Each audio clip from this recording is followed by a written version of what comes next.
काल मी आनंद दिघे साहेबांच्या मृत्यूसंदर्भामध्ये जे वक्तव्य केलं त्याचे पडसाद संपूर्ण महाराष्ट्रात पडले। मुळामध्ये मी काल जे काही बोललो ते हे बोललो की आनंद दिघे साहेबांचं डिस्चार्ज होत असताना काही तास 2 तासांतर डिस्चार्ज होताना किंवा घेत असताना त्यापूर्वी त्यांचा अचानक हार्ट अटॅकने मृत्यू कसा झाला। आणि माझी शंका जी होती किंवा त्या ठाणेकरांची जी शंका आहे तिथलच्या असलेल्या शिवसैनिकांची जी शंका आहे त्यावर मी प्रश्नचिन्ह निर्माण केले होते, परंतु काही लोकांनी त्याचा वेगळा अर्थ घेऊन कुठेतरी ती लिंक जोडण्याचा प्रयत्न केलेला आहे। एक तुम्हाला स्पष्टपणे सांगतो, दिघे साहेबांवर माननीय शिवसेना प्रमुखाचं आतोनात प्रेम होतं। मी काही गोष्टीला साक्षी आहे।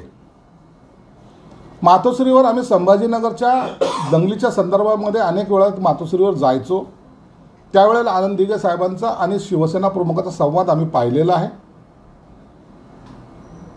दिघे साहेब ज्यांच्या डोळ्यामध्ये आग होते, ज्यांनी एखादी नजर जरी कुणावर टाकली तर समोरचा थरथर कापायला लागायचा, त्या दिघे साहेबांना कधीही मी शिवसेना प्रमुखासमोर नजर वर करून बोलताना पाहिलेलं नाही। नेहमी खाली मान नम्रतेने, इवन शिवसेना प्रमुखाचा जरी प्रोग्राम असला तरी त्यांच्या बाजूला कधीही खुर्चीवर बसण्याचा सुद्धा साधा प्रयत्न दिघे साहेबांनी केला नाही। हा आदर दिघे साहेबांनी शिवसेना प्रमुखाबद्दल दाखवला होता आणि तो त्या हयात त्यांनी जपलाही होता। मग काय झालं, दिघे साहेब जेव्हा नगरसेवकाची निवडणूक असो, जिल्हा परिषदेची निवडणूक असो, आमदारकीची निवडणूक असो, खासदारकीची निवडणूक असो, यादी घेऊन शिवसेना प्रमुखाकडे गेले तर शिवसेना प्रमुख न वाचता दिघेची आनंदची यादी आहे ना ती फायनल म्हणून ते द्यायचे। हा विश्वास शिवसेना प्रमुखांचा दिघे साहेबांवर होता। मग याचीच काहीतरी खुन्नस की दिघे साहेबाचं वर्चस्व वाढतंय, दिघे साहेब किंग होत आहेत, दिघे साहेबांच्या हातात शिवसेना प्रमुखांनी सर्व काही दिलेलं आहे। मग त्यांना छाटण्याचे प्रयत्न त्यावेळेपासून सुरू झाले होते। सर्वांना आठवत असेल, ठाण्यामध्ये एका नगरसेवकांनी गद्दारी केली। खोपकर प्रकरण हे सर्वांच्या लक्षात आहे। सर्व नगरसेवकाला घेऊन ते शिवसेना प्रमुखाकडे जाऊन राजीनामा सुद्धा त्यांनी दिला होता, सर्व नगरसेवकांचा। आणि त्याच्यानंतर काही दिवसातच वीर सावरकर सभागृहात दादरच्या समोर जे महापौर बंगल्याच्या बाजूला आहे त्यामध्ये महाराष्ट्रव्यापी पदाधिकाऱ्यांचा मेळावा होता आणि त्या मेळाव्यामध्ये ज्यांनी गद्दारी करायला लावली होती तो नेता अनुपस्थित होता आणि दिघे साहेब त्याला शोधत होते। त्याच्याबरोबर भांडूपचा आपला थापा सुद्धा बरोबर होता। दिघे साहेब खाली स्टेजच्या खालीच होते। तो नेता अनेक महिने ना ठाण्यात दिसला ना महाराष्ट्रात होता। हे त्यापासून झालेला जो घटनाक्रम आहे। मग आणखीन चाल खेळायला सुरुवात केली। दिघे साहेबांना धुळ्याचा संपर्क प्रमुख करायचा प्रयत्न केला, परंतु ते त्यांनी स्वीकारलं नाही। ते म्हणले मी जाणार नाही।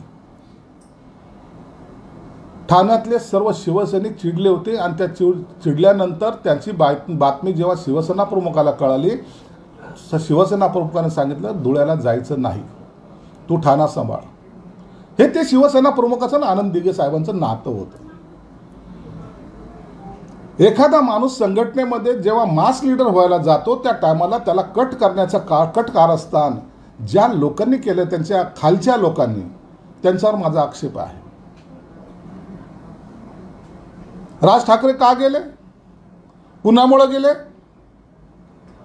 नारायण राणे कुणामुळे गेले, कारण काय, छगन भुजबळ कुणामुळे गेले, कारण काय, याचं खरं तर सगळ्यांनी विचार करायला पाहिजे की हे लोक कोणत्या कोणाच्या सांगण्यावरून पक्षाच्या बाहेर गेलेत. आजही या सर्व नेत्यांनी शिवसेना प्रमुखाच्या विरोधात एक शब्दही, एक ब्रश सुद्धा काढलेलं नाही. हे त्यांचं महत्त्व होतं, त्यांचं मोठेपण होतं. म्हणून हे कट कारस्थान करणाऱ्या लोकांनीच आनंद दिघेचा खून केला असावा किंवा त्यांना मारला असावं, हा माझा आजही ठाम आरोप आहे. शिवसेना प्रमुखाबरोबर त्यांची असलेली जवळकी, शिवसेना प्रमुख आनंद दिघे साहेबांचं ऐकत आहेत आणि मग आपल्या नेतृत्वाला उद्या भविष्यामध्ये कधीतरी धोका होऊ शकतो. अरे, ज्या आनंद दिघे साहेबांनी जिल्हा प्रमुखाच्या वर एकही पद घेतलं नाही, अनेक वेळेला त्यांना सांगण्यात आलं, अरे तू विधानसभेत जा, तू लोकसभेत जा. ते म्हणे नाही, मी एक समाजसेवक आहे, तुमच्या आशीर्वादानं, शिवसेना प्रमुखाच्या आशीर्वादानं शिवसैनिक म्हणून काम करतोय, मला त्याच्यात आनंद आहे. मला सत्तेचं कोणतंही पद नको म्हणणारा नेता हे दिघे साहेब होते.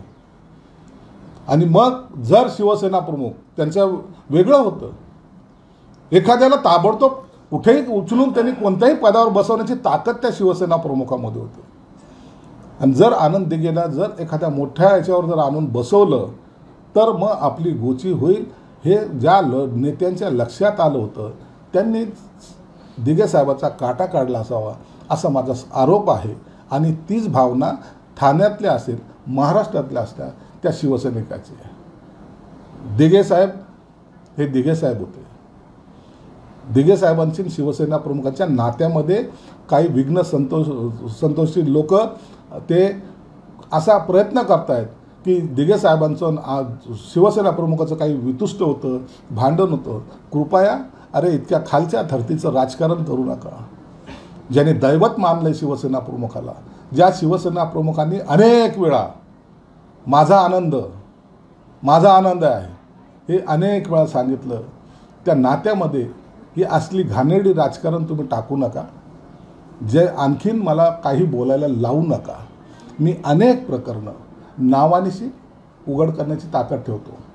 जेव्हा वेळ येईल, निश्चित जर कोणी जर आव्हान जर द्यायचा प्रयत्न केला तर त्याचं उत्तरही त्याच पद्धतीने मी देईल, एवढं मात्र निश्चित आहे. तुम्ही म्हणताय खून झाला आणि ज्या लोकांना भीती वाटत होती की बाळासाहेब त्यांना मोठ्या पदावर बसवतील, ती लोक कोण आहेत? त्यांची नावं तुम्ही का नाही घेताय? ती लोक आताही सक्रिय आहेत? आजही काही लोक एक तर गेले, परंतु आजही काही लोक जे आहेत त्या ह्याच पद्धतीचं राजकारण आजच्या घडीला सुद्धा करतायत. आजही त्याच पद्धतीचं राजकारण करण्याची त्यांची मानसिकता आहे. आपल्यापेक्षा कोणी मोठं होता कामा नये ही स्ट्रॅटेजी आखणारी आजही ती लोक त्या पक्षामध्ये आहेत. हे सर्वांना माहिती आहे आणि सर्वजण जाणून आहेत. इथं मोठं होणारं चालत नाही, तर पाय चेपणारं चालतो. मग ते कोणीही असो, आमचा जय जयकार करा म्हणणार जो म्हणेल तो त्यालाच आम्ही बरोबर ठेवू, ही एक मानसिकता निर्माण झाली. त्यांना आता शिवसैनिक आणि आपण एक नातं जोडायचा आता त्यांचा कोणताही उद्योग नाही. त्यांना फक्त आपली दुकानदारी कशी चालेल यावर त्यांचं लक्ष आहे. दिघे साहेबांच्या मृत्यूबद्दल बोललं की एका घराण्यावर शंका जाते, हे आधीपासूनचं सत्य आहे. हे असताना सुद्धा तुम्ही एवढं बेधडकपणे बोलताय, तुम्हाला भीती वाटत? भीती काय वाटायची? शिवसेना प्रमुखांनी सांगितलेलं, त्यांची शिकवण आहे आम्हाला. ओठात एक आणि पोटात एक ठेवायचं नाही. कधी स्पष्टपणे बोला ना. काय होणार आहे? आमचा जीव घेतील, मारेकरी पाठवतील. आम्हाला कधी आमच्याकडे मारेकरी पाठवलेले असं म्हणायचं का? हो, अनेक वेळेला आम्हाला धमक्या येतात, परंतु आम्ही त्याची कधी वाच्यता केली नाही. आम्हाला संरक्षण द्या असं कधी म्हणलेलं नाही. आज आम्ही राहू, उद्या ना राहू, परंतु आम्ही झुकणार नाहीत. आम्ही लाचार नाहीत. आम्ही लाचारीने जीवन जगणारे लोक नाहीत, हेच आम्ही वारंवार सांगतोय. आणि ती लाचारी आम्ही पत्करली नाही म्हणून केलेला हा उठाव होता. दिघे साहेबांना वेगळे करणारे लोक आजही सक्रिय आहेत. त्याचीच परिणिती आहे का की शिवसेनेचा मोठा गट बाहेर गेला? तोच तर परिणाम झाला. मी जे काही नावं घेतलीत, मग त्यात नारायण राणे साहेब असतील, त्यात राजसाहेब असतील, त्यात भुजबळ असतील, अनेक लोक जे काही पक्ष सोडला ना, यांना शिवसेना प्रमुखांनी मोठं केलं होतं, परंतु काही लोकांनी ते सहन झालं नाही. आणि याचा इतिहास सर्वांना माहिती आहे. त्यांना आजही त्या गोष्टीचा पश्चाताप होतो. आम्ही शिवसेना सोडायला नको होती, परंतु एवढे काही स्पीड ब्रेकर त्यांच्या रस्त्यात टाकले गेले की आता तुम्हाला मातोश्रीमध्ये येऊ देत नाही असे म्हणणारे लोक जे होती त्यांना वैतागून गेलेली. म्हणून मी वारंवार सांगतो, ते गेलेले लोकसुद्धा कोणीही शिवसेना प्रमुखाच्या विरोधात ब्रश शब्दसुद्धा काढलेला नाही. आणि आजही तुम्हाला सांगतो, जो शिवसेना प्रमुखाच्या विरोधात बोलेल ना, त्याचं कानफाडात मारण्याची ताकद आमच्यामध्ये आहे. जी संघटना चालवतं त्यांच्यामध्ये नाही, पण आमच्यात आहेत. असा जर वेळ आला ना, ते बाकीचे पळतील, पण आम्ही लढू, एवढं मात्र निश्चित. बंडाच्या वेळेस तुम्ही फार जवळ होता सगळ्या गोष्टींमध्ये. दिघे पॅटर्न जो आहे एकनाथ शिंदे साहेबांसोबत सुद्धा वापरला जाणार होता अशी बरीच चर्चा मध्यंतरी झाली. त्याच्यात काय तथ्य आहे? तुम्ही त्या प्रोसेसमध्ये होता? दिलं होतं ना, नक्षलिस्टचे धमक्या शिंदे साहेबाला कशाच्या माध्यमातून होत्या? कोण देत होतं धमक्या?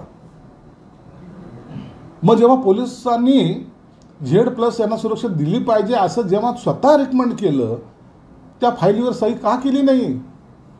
काय कारण होतं?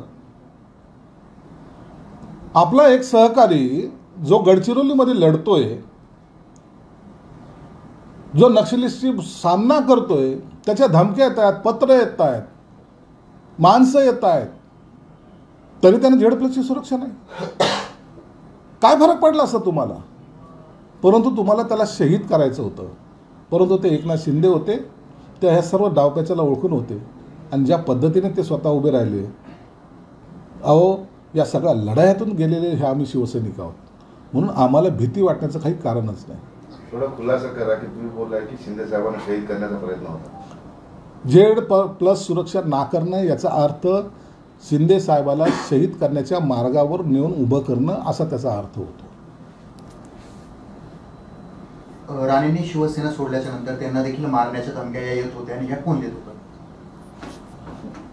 राणेसाहेब असतील, अहो भुजबळच्या घरावर तर आम्हीच हल्ला केला होता ते मंत्री असताना. अहो जेव्हा राणेसाहेबांनी पक्ष सोडला त्या टायमाला त्या कणकवलीमध्ये आम्ही होतो. हे सगळे पळत होते लांब लांब, बूथवर बसायला माणसं नव्हते. कणकवली पोलीस स्टेशनमध्ये आम्ही राडा केलेले लोक आम्ही आहोत. आम्हाला तिथं जागा मिळत नव्हती, आम्ही कुडाळला जाऊन राहायचो. परंतु भावनेच्या याच्यामध्ये जाऊन शिवसेना प्रमुख आमच्या पाठीशी आहेत, आम्ही काही करायला तयार होतो. परंतु जे राणेसाहेब इतकं झाल्यानंतर सुद्धा शिवसेना प्रमुखाच्या विरोधात कधीही एक शब्दही वाईट बोलले नाहीत. हे कालांतराने जेव्हा आम्हाला कळालं की त्यांच्यावर काय डाव साधला गेला होता, त्या टायमाला वाईट वाटलं. चांगला असलेला माणूस, आपण ज्याने शिवसेना उभी करताना एक चेंबूरसारख्या ठिकाणाहून इतक्या मोठ्या पदावर जाता असताना जे संघटनेसाठी केलं, त्याचीसुद्धा दखल या बाकीच्यांना घेऊशी वाटली नाही. ती शिवसेना प्रमुखांनी घेतली होती, म्हणून मुख्यमंत्रीसारख्या पदावर सुद्धा त्यांना बसवलं होतं. हे नाकारून चालणार नाही. आता बहुचर्चित दसरा मेळावा जवळ येतोय, आणि दसरा मेळावा हा शिवाजी पार्कवरच होणार, यावर्षी का महत्त्वाचं झालं? शिवाजी पार्कवर हो, आझाद मैदानावर हो, लोकांना आमची भूमिका कळालेली आहे.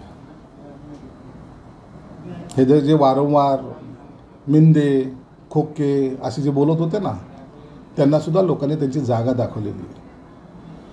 म्हणून आता मेळावा कुठे घ्यायचा हे शिंदेसाहेब ठरवतील, आणि त्या मेळाव्याला लाखो लोक येतील. आता माघार नाही, परंतु दसरा मेळावा हा दणदणीत माननीय शिवसेना प्रमुखाच्या विचाराचं सोनं, त्यांनी दिलेले विचार मांडण्यासाठी होईल हे निश्चित. विधानसभेच्या निवडणुकीसाठी भाजपच्या सर्वेनुसार 35 ते 40 जागा, 35-40 आमदार जागा शिंदे यांच्या पक्षाचे, 25 आमदार गुलाबी गँगचे आणि 10 ते 12 आमदार निवडून येणार अशी रोहित पवार यांची टीका.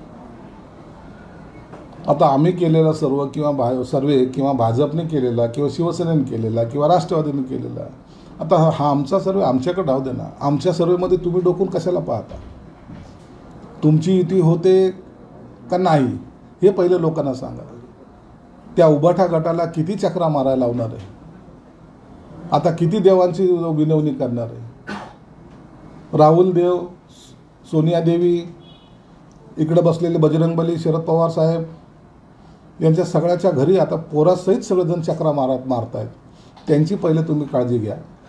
ज्यांना तुम्ही सर्वसामान्य माणसापासून दूर लोटलं, सत्तेची खुर्चीची ऊब दाखवून जो पक्ष तुम्ही फोडलात त्याच्याकडे लक्ष द्या. आमच्या सर्वची तुम्ही चिंता करू नका. आमचा व्यवस्थित जागा वाटप होईल आणि आम्ही महायुती म्हणून लढणार आहोत. नागपूरमध्ये अश्वारूढ पुतळ्याचं अनावरण उद्धव ठाकरे यांनी केलं. त्यावेळेस संजय राऊत म्हणाले की या राज्यातील ऐतिहासिक वास्तू अदानीकडे जातील आणि मुख्यमंत्री फक्त बघत राहतील. संजय राऊत, महापुरुषांच्या पुतळ्याचं काय होईल त्याची चिंता तुम्ही करू नका. फक्त एवढं तुम्हाला विनंती आहे, हात जोडून मातोश्रीसारखी पवित्र वास्तू ही तुम्ही अदानीकडं किंवा शरद पवारकडे गहाण टाकू नका. अक्षय शिंदेच्या एन्काउंटरवर जितेंद्र आव्हाड यांनी एक ऑडिओ क्लिप व्हायरल केली आणि त्याच्यामध्ये त्यांनी बरेच शंका केलं की अक्षय शिंदेचं जाणून बुजून केलेला एन्काउंटर हा कट आहे. तो कट आहे, हत्या आहे, ती पोलीस तपासात दिसेल. परंतु जितेंद्र आव्हाडला सुद्धा सांगणार राहील. बंडखोर नेता म्हणून तुमची इमेज आहे. तो अक्षय पाटलाचा फोटो स्टेजवर ठेवा आणि लोकांकडे मते मागा. तुम्हाला झाले त्यांनी केलेल्या अत्याचाराची काही घेणं देणं नाही.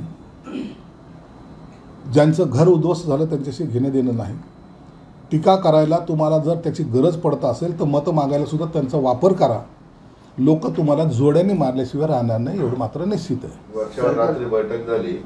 बैठकीमध्ये जागा जाहीर करण्यापेक्षा ज्या जागेवर जास्त नाराजी आहे, वाद आहे, त्या ठिकाणी समजूत काढण्यावर एकमत झालं असं काही झालं रात्री बसा. मग जे काही जागा प्रॉपर ज्या आहेत ज्याच्यामध्ये कोणताही वाद नाही, त्या जागाच्या बद्दल तर चर्चा होण्याचं काही कारण पण नाही. त्या जागेमध्ये एखादी दुसरी जागा चुकून एखादी दुसरी जागा जर वाटत असेल तर चेंज करायचं, इंटरचेंज करायचं, तर तेवढा निर्णय फक्त वरिष्ठ नेते घेणार आहेत. परंतु उर्वरित ज्या सगळ्या जागा आहेत त्याच्यामध्ये त्यांचे वाटप कसं करायचं किंवा कुठं कुठं काय काय होण्याची शक्यता आहे याचा निश्चितच त्या ठिकाणी चर्चा ही झालेली आहे. आणि स्मूथली ज्याला म्हणतो हे जागेचं जागा वाटप झालं पाहिजे. कार्यकर्त्याची असलेली मागणी, कार्यकर्त्याचं असलेलं मत किंवा तिथलची असलेली परिस्थिती, सर्वेचे आलेले सर्व रिपोर्टसुद्धा हे सर्वच चर्चा हे वरिष्ठ नेते करतायत. म्हणून कोणतंही रिस्क न घेता हे महायुतीचं जे सरकार आहे ते येण्यासाठी हा सर्व गृहपाठ म्हणा, त्याला अभ्यास म्हणा, हे लोक करून हे सत्ता आणतील एवढं मात्र निश्चित आहे. सरकारच्या नवीन योजनांमुळे महाराष्ट्र आर्थिक दबावाला सामोरे जात आहे असे वित्त विभागाचे म्हणणे आहे. नवीन योजनांच्या घोषणेमुळे महाराष्ट्र सरकारला आर्थिक दबावाचा सामना करावा लागत आहे. निश्चित आहे, लोड पडतो.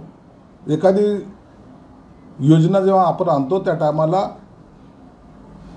एक पटरीवर चाललेलं जी काही गाडी असते त्याच्यामध्ये थोडासा लोड वाढतोच ना. ही जबाबदारी सरकारची आहे. सरकार ते घेत आहे. सरकार त्याचं नियोजन कसं करायचं हे ठरवणार आहे.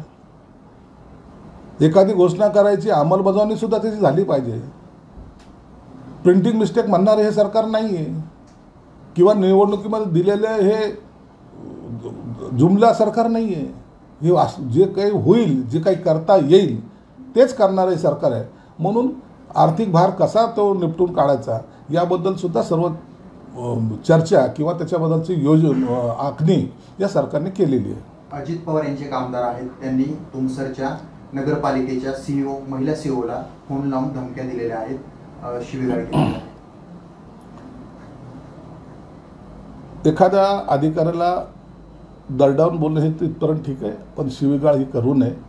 लोकप्रतिनिधी जर शिवीगाळ केली तर त्याचा इतर कार्यकर्त्यावर सुद्धा परिणाम होतो. म्हणून या अशा गोष्टीमध्ये थोडीशी दक्षता घेतलेली कधीही चांगली असते. दसरा येतोय, दसरा मेळाव्यात आता सगळ्या पक्षांची एक रूढ परंपरा झालेली आहे. त्यामध्ये एक मेळाव्याची पुन्हा भर पडते. मनोज जरांगे पाटील हे नारायणगडावर फार मोठा मेळावा घेऊन आपल्या समाजाची ताकद दाखवण्याचा विधानसभेच्या तोंडावर प्रयत्न करतात. नाही, ज्यांनी त्यांनी ज्याचा त्याचा प्रयत्न आहे. पंकजाताई पण मेळावा घेते, आम्ही पण मेळावे घेतो, उभाटा गट बी मेळावा घेते. गेल्या वेळेला तर शरद पवार साहेबांनी सुद्धा मेळावा घेतला. म्हणून जरांगी पाटलांनी मेळावा घेतला हे त्यांचा असलेला तो अजेंडा आहे आणि त्यांनी तो राबवला, तर त्यात गैरसुद्धा काही नाही. त्यांनी घेऊ नये असं म्हणायचं का? घेतला पाहिजे, घ्यावा. ज्यामुळं एक त्यांचं जे काही आंदोलन आहे त्या आंदोलनाला त्यांना वाटत असेल मजबूती मिळते तर त्यांनी मेळावा घ्यायला काहीच हरकत नाही. अमित शहांनी सांगितलं होतं भाषणामध्ये की आम्हाला आंदोलनं हाताळण्याची सवय आहे, तर त्याच पद्धतीनं हे आंदोलन देखील तसंच हाताळलं जाऊ शकतं असं अमित शहा म्हटल्याच्या नंतर जरांगेंनी त्यांना धमकी दिलेली आहे. त्या पद्धतीनं जर हे आंदोलन हाताळलं नाही गेलं तर तुम्ही तसा प्रयत्न केला तर अमित शहांचं राजकीय एन्काउंटर होऊ शकतं.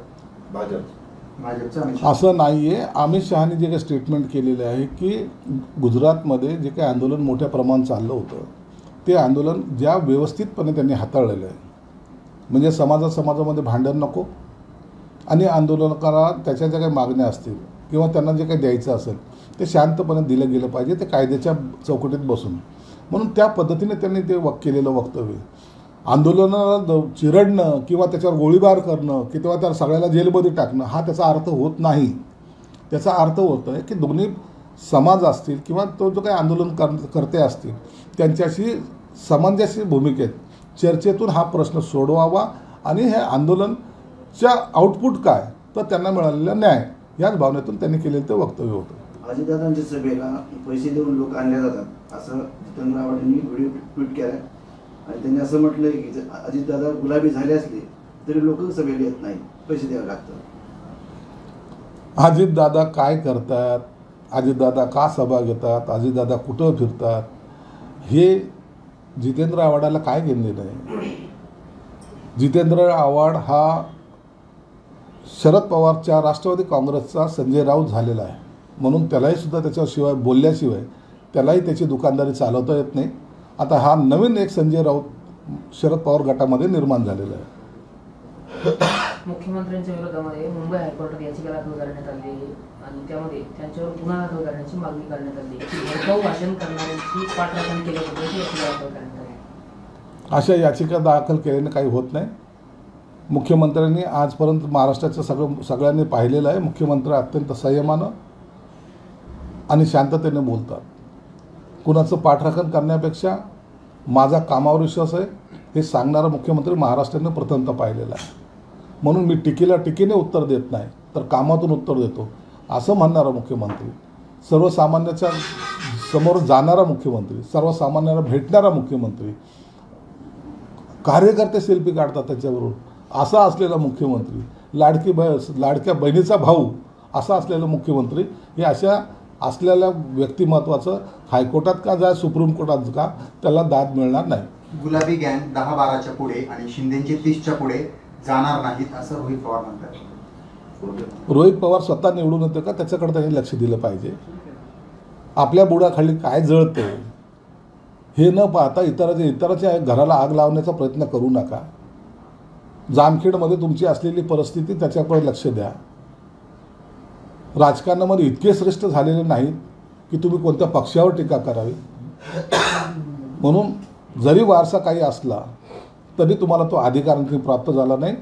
काही आणखीन 1-2 टर्म काढा निवडून आल्या तर आणि मग यावर भाष्य करायला मोकळे व्हा. रासपने महायुतीत 35 ते 40 जागांची मागणी केली आहे. सन्मानपूर्वक जागा दिल्या नाही तर 288 जागा लढू असं महादेव जानकर म्हणाले. त्याचा सर्वांचा निकाल ह्या 8-10 दिवसात लागेल. 10 आमदार निवडून आले तरी मुख्यमंत्र्याचा गणपती करतो असं बच्चू कडू म्हणतात. बच्चू कडूला बोलू द्या ना, तिसरी आघाडी त्याचा पक्ष त्याला स्टेबलिश करण्यासाठी किंवा त्याला वाढवण्यासाठी हे सगळं बोलावं लागणार आहे. त्यांनी त्याच्या पद्धतीचा प्रयत्न तो करतोय आणि त्याच्या प्रयत्नाला आपण का खिळ घालायची. जे काही होईल ते होईल. निवडणूक आहे, या रणांगणामध्ये जो जिंकेल तो बादशाह आणि मग यासाठी जास्त काळ आता वाट पाहावा लागणार नाही. निवडणूक आयोगाने कालच सांगितलं की 26 तारखेच्या आतमध्ये नवीन सरकार स्थापन होणार आहे.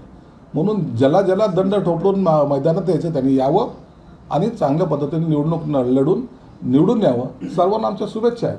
मुख्यमंत्र्यांचे पोस्टर जे लागलेले त्याच्याकडे बरीच चर्चा सुरू आहे. एक कॉमन मॅन सर्वसामान्यांचं मुख्यमंत्री पोस्टर आहे, दुसरं मराठा सरदार म्हणून सुद्धा एक पोस्टर लागलेलं आहे. आणि यामध्ये महत्त्वाची गोष्ट आहे की आता प्रसिद्धीसाठी सर्व पक्षामध्ये स्पर्धा लागली. मुख्यमंत्र्यांनी सर्वच बॅनर्स शहरातील बुक करून ठेवलेले भाजपाला सुद्धा भेटत नाही. असं नाही आहे. ही निवडणुकीची एक स्ट्रॅटेजी असते. आपल्या पक्षाचे उमेदवार ज्या ज्या ठिकाणी असतात त्या ठिकाणी प्रसिद्धी किंवा प्रचार कसा करायचा ही रणनीती प्रत्येक पक्षाने आखलेली असते. तुम्ही जर पाहाल तर प्रत्येक शहरामध्ये, मग तो पुणे असेल, नाशिक असेल, मुंबई असेल, ठाणा असेल, सगळ्या ठिकाणी सगळ्याच पक्षाचे बॅनर लागलेले असतात आणि हे क्रमप्राप्त म्हणा किंवा त्यांचे पक्षाचा असलेला विषय म्हणा तो त्या पद्धतीने ते करतात.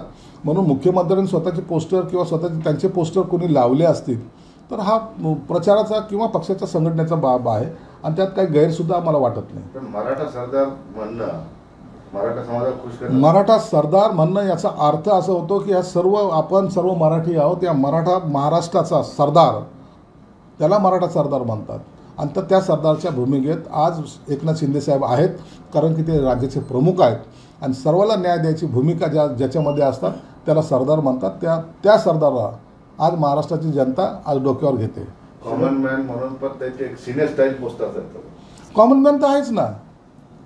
चला तुम्हाला मुख्यमंत्र्याची भेट घालून देतो, मी घालून देतो.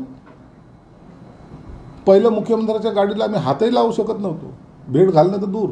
आम्हालाच भेट मिळत नव्हती तर त्यांना काय देणार.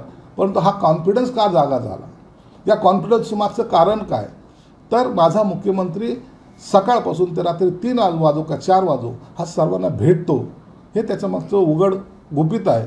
आणि आता तीच अवस्था बाकीच्याची झालेली आहे की जी चुकी आपण केली त्याचे परिणाम ते भोगत आहेत. जे काम शिंदेसाहेब करत आहेत त्याचं प्रमाणपत्र, चांगलं कामाचं प्रमाणपत्र लोक त्यांना देत आहेत. 2 महिन्यात सत्तेचं परिवर्तन होईल असा विश्वास शरद पवार यांनी व्यक्त केला. नेमकी सत्ता कोणाची येते हा प्रश्न त्यांना विचारा. शरद पवार जेव्हा बोलतात त्या टायमाला त्याचे अनेक अर्थ निघतात. म्हणून शरद पवारांनी हे नाही सांगितलं की महाविकास आघाडीची सरकार येणार आहे.